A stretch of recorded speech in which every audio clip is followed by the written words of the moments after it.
میرے نبی پاک علیہ السلام کے غلام حضرت طارق بن عبداللہ رضی اللہ تعالیٰ عنہ فرماتے کلمہ پڑھنے سے پہلے ایک دفعہ ہمارا سارا قبیلہ تجارت کے لیے نکلا تھا، اور اس وقت منظر یہ ہوتا تھا کہ ہم اپنی عورتوں کو بھی ساتھ لے جاتے تھے۔ 6 مہینے سفر کرنا ہوتا تھا، اونٹ گھوڑے ہم بیچا کرتے تھے، عورتیں بھی ساتھ رہتی، کھاتے بھی پکاتے بھی۔ کہتے ایک سفر سے ہم واپس آ رہے تھے تو مدینے کے باہر صحرا میں ہم نے پڑاؤ کیا، اکیلے رسول پاک صلی اللہ علیہ وسلم، کہتے نبی پاک تنہا اکیلے۔ حضور نہ سیر کرتے ہمارے قافلے کے پاس سے گزرے، خیمے لگے تھے، پڑاؤ کیا، محبوب تشریف لے آئے۔ کہتے حضور سید عالم صلی اللہ تعالی وسلم تشریف لائے، کوئی قبیلے میں سے قافلے میں سے حضور کو جانتا نہیں تھا۔ ایک سرخ رنگ کا اونٹ تھا ہمارے سردار کا جو بکنے سے رہ گیا تھا، بڑا خوبصورت۔ کہتے نبی پاک کو پسند آ گیا۔ حضور پوچھنے لگے تم کون ہو؟ کہا جی مسافر ہے۔ کہاں سے آئے ہو؟ فلان جگہ سے آئے ہیں۔ کس لیے آئے ہو؟ ہم تجارت کی غرض سے نکلے۔ اونٹ بیچو گے؟ بیچنا ہے۔ کتنے کا؟ سودا طے ہوا۔ اس نے کہا اتنے لینے، حضور نے کہا اتنے دینے ہیں، بات طے ہو گئی۔ کہتے ہیں لگام حضور نے پکڑی اور فرمانے لگے وہ سامنے میرا شہر ہے جس کا نام مدینہ، وہ میرا شہر ہے، میں ابھی مدینے جاتا ہوں، اپنے غلام کو بیچتا ہوں اور تمہیں آ کے نہ قیمت دے جاتا ہے۔ محبوب گھوڑے کی لگام تھا، اونٹ کی لگام تھا، میں نکیل تھا، میں اونٹ تھا سرخ رنگ کا۔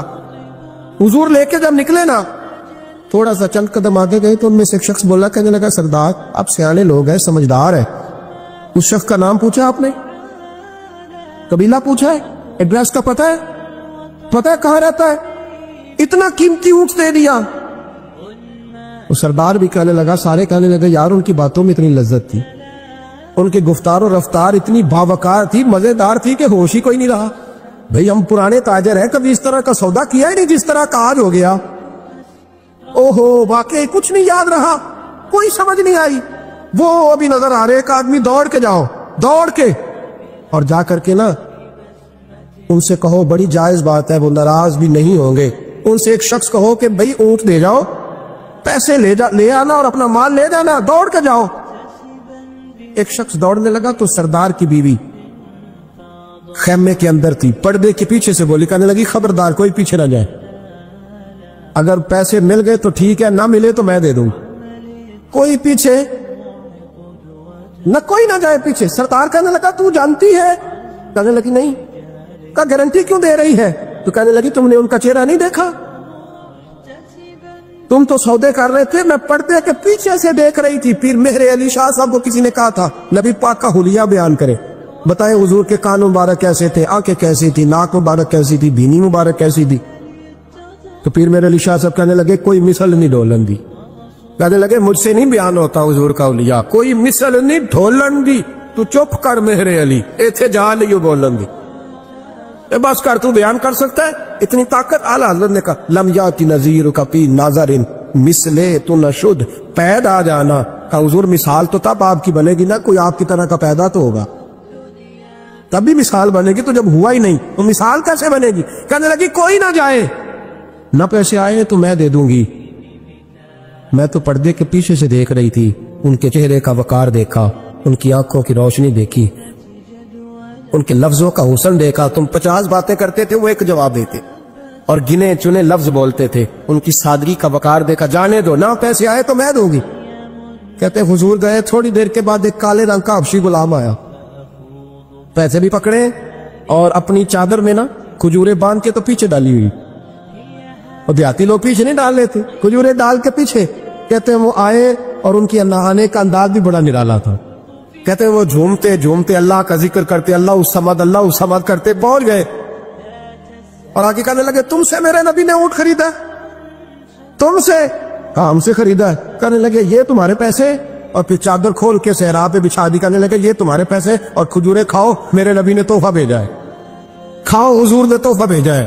تو وہ سردار کی بیوی اونٹ ہٹا کے کہنے لگی وہ کالے رنگ کے حبشی غلام، انہیں کھجوریں کھلا، اور مجھے اس عزت والی ماں کا نام بتا جس کے گھر میں ایسا لال پیدا ہوا، انہیں کھجوریں کھلا، اور مجھے اس عظمت والے باپ کا نام بتا جس کے گھر میں ایسا پھول کھلا ہے، وہ قبیلہ تو بتا تو صحیح، وہ کون تھے؟ 2 گھڑیاں رکے ہیں پر خوشبوئی پھیل گئی ہے، رنگ ہی بدل گیا تھا، اور کوئی مثل نہ ڈھولن دی۔ تو چپ کر مہر علی، ایتھے جا نہیں بولن دی، ایک روایت میری نظر سے گزری اور کیا ہی انداز ہے امام زرقانی نے لکھی. ایک صحابی ہیں حضرت ابو قرصافہ رضی اللہ تعالیٰ عنہ. حضرت ابو قرصافہ رضی اللہ تعالیٰ عنہ فرماتے میں چھوٹا تھا, میری اماں اور میری خالہ مجھے ساتھ لے گئی. میں نے کہا کہاں جانا ہے؟ کہنے لگے آؤ نبی پاک کا کلمہ پڑھنے جانا ہے. پڑھیے درود شریف صلی اللہ سارے پڑھیے, پھر پڑھیے ایک دفعہ صلی اللہ تعالیٰ علیہ. حضور کا ذکر ہو تو فوراً درود پڑھنا چاہیے. نبی کریم علیہ السلام کی بارگاہ میں نا میری خالہ اور میری اماں دونوں مجھے ساتھ لے گئی کلمہ پڑھنے. کہتے ہیں جب ہم حضور کی بارگاہ میں پہنچے, کلمہ پڑھا, واپس آئے تو میری اماں اور میری خالہ آپس میں بات کرنے لگی. میری خالہ کہنے لگی تو نے دیکھا ہے ان کا بولنا کتنا مزیدار. میری خالہ کہنے لگی تو نے تو وہ دیکھا ہے لیکن وہ جو غلام آیا تھا اس کے ساتھ ان کا رویہ کتنا پیارا تھا. تو نے دیکھا جب وہ کھانا کھا رہے تھے تو پہلا خیال انہوں نے ہمارا کیا. بار بار وہ ان کا ذکر کرتی, کہتے آپس میں حضور کی شانیں بیان کرتی, میری اماں بھی میری خالہ بھی. بالآخر بات لمبی ہو گئی تو میری اماں بولی, کہنے لگی بس کر, ہم کتنی عظمتیں بیان کریں گے, مجھے تو 3 باتیں سمجھ میں آئی ہیں. کتنی؟ 3 باتیں مجھے سمجھ میں آئی ہیں. کہا وہ کیا؟ تو کہنے لگی ما رأینا مثل حاضر الرجل احسن وجہا ولا القا صوبا ولا البنا کلاما. کہنے لگی مجھے تو 3 باتیں سمجھ میں آئی ہیں کہ نہ اتنا خوبصورت چہرے والا کوئی شخص دیکھا ہے, اور نہ اتنے صاف کپڑوں والا کو دیکھا ہے, اور نہ ہی اتنی میٹھی بولی بولنے والا کوئی دیکھا ہے. تینوں باتوں کی کمال ہے. ظاہری حسن بھی کمال, کپڑوں کی صفائی بھی کمال, اور رسول پاک کا بولنا بھی کمال, لب و لہجے میں مٹھاس بھی خوبصورتی والی. یہ اصل حسن ہے کہ ظاہرت بھی انسان بڑا منزہ ہو, باطنن بھی بڑا صاف ستھرا ہو. میرے رسول پاک علیہ الصلوۃ والسلام کا طریقہ مبارکہ پتہ کیا تھا؟ حضور صلی اللہ تعالیٰ علیہ وآلہ وسلم جب مسجد میں نماز پڑھ لیتے تو حضرت جعفر رضی اللہ تعالیٰ عنہ فرماتے, بخاری کی حدیث ہے, فرماتے میں مدینہ شریف میں آیا تو حضور نماز پڑھ لیتے تو صحابہ نبی پاک کے پاس آتے اور حضور کا دست مبارک پکڑ کے پہلے چومتے پھر چہروں پہ ملتے, پہلے چومتے پھر چہروں پر. نبی پاک کے صحابہ حضور کے قدم بھی چوما کرتے, قدموں میں جھکا کرتے تھے. یہ تو بھائی اس وقت پتہ چلتا جب کسی سے پیار ہو جاتا ہے. جب کسی بندے سے, میں اکثر مثال دیا کرتا ہوں اکثر, کہ کسی کا بچہ پیشاب کرے تو کہہ آتی ہے, الٹی آتی ہے, لیکن اپنا بچہ بالوں میں بھی کر دیتا ہے. پھر کوئی کہہ نہیں آتی چونکہ اپنا ہے نا, پیار ہو گیا ہے نا. اب وہ کیفیت جب کسی سے محبت ہو جاتی ہے نا تو کچھ چیزیں صرف سمجھنے کی نہیں, کچھ چیزیں ایسی ہوتی ہیں جو محسوس کرنے والی ہوتی. اس نے کہا تھا عشق ایک ڈھونگ ہے. میں نے کہا تجھے عشق ہو خدا کرے, پھر کوئی تجھے اس سے جدا کرے, تو اسے تسبیحوں پہ پڑھا کرے, تو اسی کا نام جپا کرے, تو گلی گلی پھرا کرے, پھر میں کہوں کہ عشق ایک ڈھونگ ہے اور تو نہیں کہا کر, پھر میں کہوں کہ عشق ایک ڈھونگ ہے اور تو. اس نے کہا تھا عشق ایک ڈھونگ ہے, تو میں نے کہا تجھے عشق ہو خدا کرے. بھائی یاد رکھو جب انسان کو محبت ہوتی ہے تو پھر اس کے انداز بدل جاتے ہیں, اس کے طور طریقے تبدیل ہو جاتے ہیں. وہ میں اکثر ایک بات کہا کرتا ہوں, میں کہتا ہوں بچہ باہر سے برگر کھا کے آ جاتا ہے رات, اماں کہتی بیٹے روٹی کھا لو, کہنا دوسرا گوبھی پکائی میں نہیں کھانی, حالانکہ برگر ہے کھا آیا ہے, دور سے کھا آیا ہے. تو اماں اس کو کہتی ہے پھر میں سوئیاں نہ بنا دو تھوڑی سی اپنے بیٹے کو, فٹافٹ چاول نہ تجھے ابال دوں, ساتھ میں باریک دال بنا دے. تو کہتا نہیں میری مرضی کا پکاتے نہیں, میں نے نہیں کھا. ایسے اب ابا جو ہے نا, ابا وہ اماں کو سمجھا رہا, کہتا چھٹ پر آپ بھوک لگے گی تھی آپ ہی کھا لے گا, سنا ایڈی ٹینشن ہے ایمی پہ تینوں ستاندہ ہے. اماں کیا کہتی ہے؟ کہتی نہیں مجھے نیند نہیں آ, کہ کھائے گا تو سکون آئے گا. اب اس کو آپ لاکھوں دلیلیں دیں کہ سیانا بیان ہے, بچہ نہیں ہے, 22 سال کا ہے, 24 سال کا, چھوڑ تو کیا کر رہی ہے. لیکن اماں کو کوئی سمجھا سکتا, کیوں نہیں سمجھا سکتا کہ اسے اپنے بیٹے سے پیار بڑھا. وہ کیا کرے, وہ مجبور ہے. اس کے دل کی کیفیت اس طرح کی ہے کہ کوئی دنیا کی طاقت اسے سمجھا سکتی, سوال ہی نہیں پیدا ہوتا کوئی اسے سمجھا سکے. یہ ممکن کیسے ہو, کیسے سکتا ہے؟ یہ محبت ہے. میرے رسول پاک علیہ السلام کے صحابی حضرت جعفر فرماتے میں حضور کی بارگاہ میں آیا تو صحابہ کیا کرتے, نبی پاک کا دست مبارک پکڑتے, پہلے چومتے پھر چہرے پہ ملتے. بخاری ہے. فرماتے میں نے کہا یہ کیا کر رہے ہیں؟ پھر اچانک میرا بھی دل کیا ذرا کر کے تو دیکھو, کوئی چیزیں چکھنے پہ پتہ لگتا ہے کتنی مزیدار ہے. کہتے میں بھی قریب گیا, حضور کے دست مبارک میں نے ہاتھ ڈالا. فرماتے ہاتھ پکڑا ہی تھا کہ نبی پاک کا ہاتھ برف سے بھی زیادہ ٹھنڈا. فرماتے پھر میں نے پکڑ کے چہرے پہ ملا تو کستوری سے زیادہ خوشبو آ رہی تھی دست مبارک. فرماتے ہیں اب میرا چھوڑنے کو دل ہی نہیں کر رہا، اب میری طبیعت نہیں مان رہی تھی۔ میرے نبی کریم علیہ السلام اللہ کی دلیل ہے، ہر پاکیزگی، ہر حسن، ہر کیف اللہ نے اپنے رسول کو عطا فرمایا۔ دنیا کی جتنی غلاظتیں تھیں جب کوئی حضور کے قریب جاتا تھا تو ساری غلاظتیں دور ہو جاتی۔ کما ارسلنا فیکم رسولا منکم یتلو علیکم آیاتنا ویزکیکم، اللہ فرماتے ہیں میرے محبوب تم پر میری آیتیں پڑھیں گے اور تمہیں پاک فرما دے، تمہاری ساری ناپاکیاں نبی پاک دور کر دے، ہر غلاظت تم سے دور ہٹ جائے۔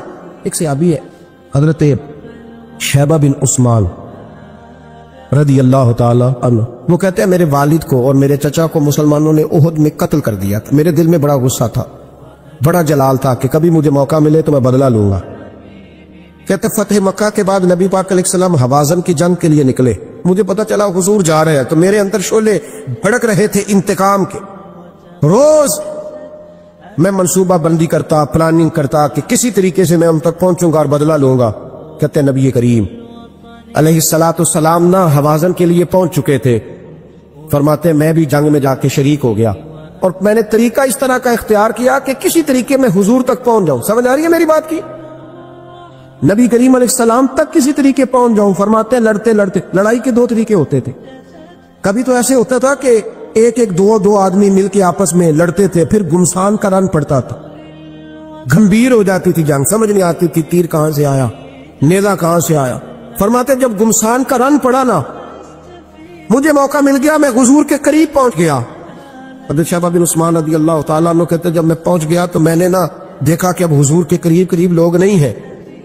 فرماتے میں نے نا فوراً تلوار اٹھائی، تلوار اٹھا کے میں حضور کو معاذ اللہ شہید کرنے ہی لگا تھا کہ ایک نور چمکا حضور کے سامنے۔ پڑھیے درود صلی اللہ علیہ وسلم، کہتے ایک نور چمکا، اتنی تیزی تھی اس نور میں کہ میری آنکھیں بند ہو گئی، میرے ہاتھ سے تلوار گر گئی، آنکھیں چندھا گئی میری۔ فرماتے تلوار میرے ہاتھ سے چھوٹ گئی۔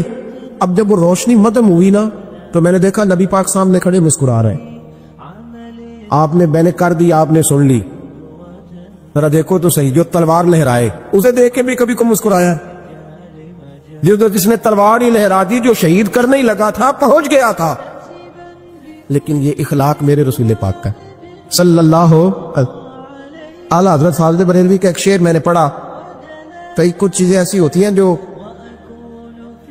بس نا وہ آتی تو سامنے ہے لیکن وہ اتنا لطف دے جاتی ہیں کہ ٹھنڈا ہو جاتا ہے مزاج۔ رات کو میں شعر پڑھ رہا تھا اعلیٰ حضرت کا فاضل بریلوی رحمت، اور میں نے شعر پڑھا تو مجھے اچھا لگا سنانا۔ ایک دوست کو میں نے فون کیا، میں نے کہا یار ذرا شعر تو چھوڑ لے، یہ پہلی دفعہ نظر سے گزرا ہے، ابھی سیدھا سادہ لیکن روح تک اتر گیا۔ اعلیٰ حضرت فرمانے لگے نبی پاک کے بارے میں، فرمانے لگے سیدھی سیدھی روش پر کروڑوں درود، سیدھی سیدھی روش پر بالکل سیدھی ہے حضور کی باتیں، کسی پیچیدگی کی ضرورت نہیں۔ کہنے لگے سیدھی سیدھی روش پر کروڑوں درود، سادی سادی طبیعت پہ لاکھوں سلام، لاکھوں سلام میرے نبی کریم صلی اللہ علیہ وسلم مجھے دیکھ کے مسکرائے، اور فرمایا جب حضور مسکرائے نا تو میں نبی کریم علیہ السلام کو دیکھ کے حیران ہوا کہ میں نے تلوار تانی تھی اور حضور نے مسکرانا شروع کیا۔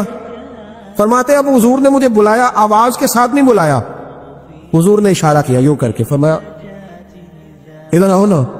فرماتے مجھے اب یہ بھی سمجھ نہیں آئی کہ کس نے مجھے اٹھا کے حضور کے قریب کر دیا۔ فرماتے میں نبی کریم کے قریب گیا تو حضور نے میرے دل پر 3 تھپکیاں دی، ایک تھپڑ ہوتا ہے ایک تھپکی ہوتی، کہتے حضور نے 3 تھپکیاں دی اور دی بھی میرے دل پر، 1 پھر 2 پھر 3۔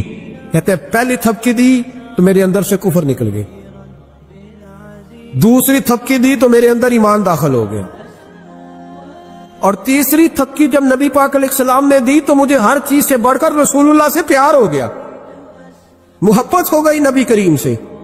آپ فرماتے ہیں اب حضور نے نا فوراً میرے ہاتھ میں تلوار تھمائی، فرمایا پہلے تو ہمارے خلاف لڑ رہا تھا، تلوار پکڑ اب ہماری طرف سے لاز، تلوار پکڑ اور لڑ۔ آپ فرماتے ہیں میں اتنا لڑا کہ جو حضور کا دشمن سامنے آتا میں گلا کاٹ دیتا، جو آتا میں اس کے ٹکڑے کر دیتا۔